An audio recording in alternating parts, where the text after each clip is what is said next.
Hey folks, Jim Horton, Berkshire Hathaway Home Services, coming to you from our recording studios high above beautiful downtown Columbia, Missouri. 97th floor. Yeah. So, welcome to our February 2021 market update. I'm not even going to go through and pull the numbers like I've done in some of the previous ones because the market fundamentals here in Columbia and Boone County just simply have not changed. We are in a strong seller's market, and it's actually even maybe gotten a little bit stronger, in spite of what an individual statistic or two might point out in terms of the direction of the market. So what we've seen in this market, say if we look at just the last 4 months, and in the last 4 months in Columbia and Boone County, the market has sold a total of 690 homes.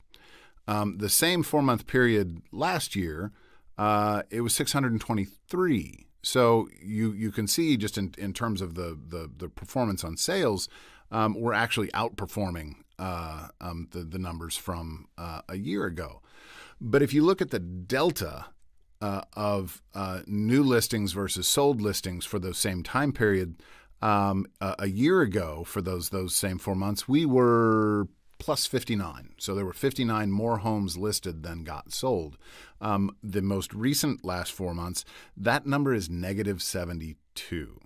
So 72 more homes have sold than got added back into the market for sale. So it's you can see why we keep getting every month is just another record low in terms of inventory, because we're just not we're not replacing inventory quickly enough.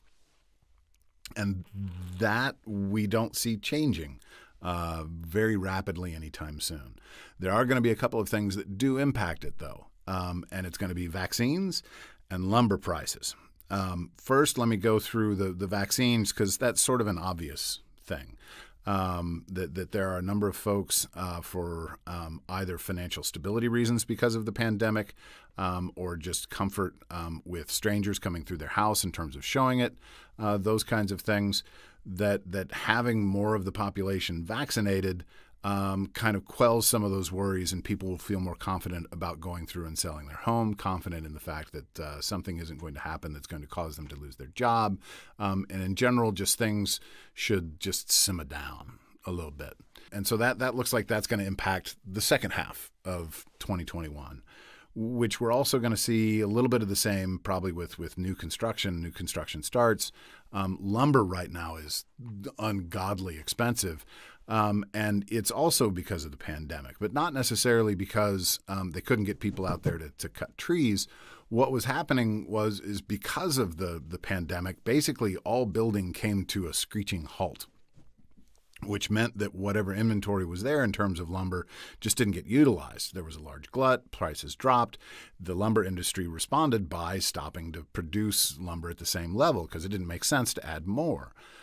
So then what happened? People started building more houses, snapping up all that available inventory, and the lumber industry couldn't respond quickly enough to replace that inventory.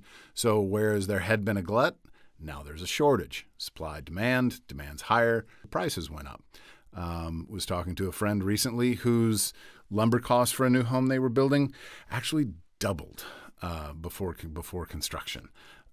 So yeah, that was a little painful, but we see those things kind of calming down and moving out for the second half of the year. So pretty much there it is, folks. Lather, rinse, repeat. Strong seller's market, only getting stronger. Give me a shout. Talk to me about your real estate needs. JimHorton.com. Thanks. And we'll talk to you later. Bye-bye.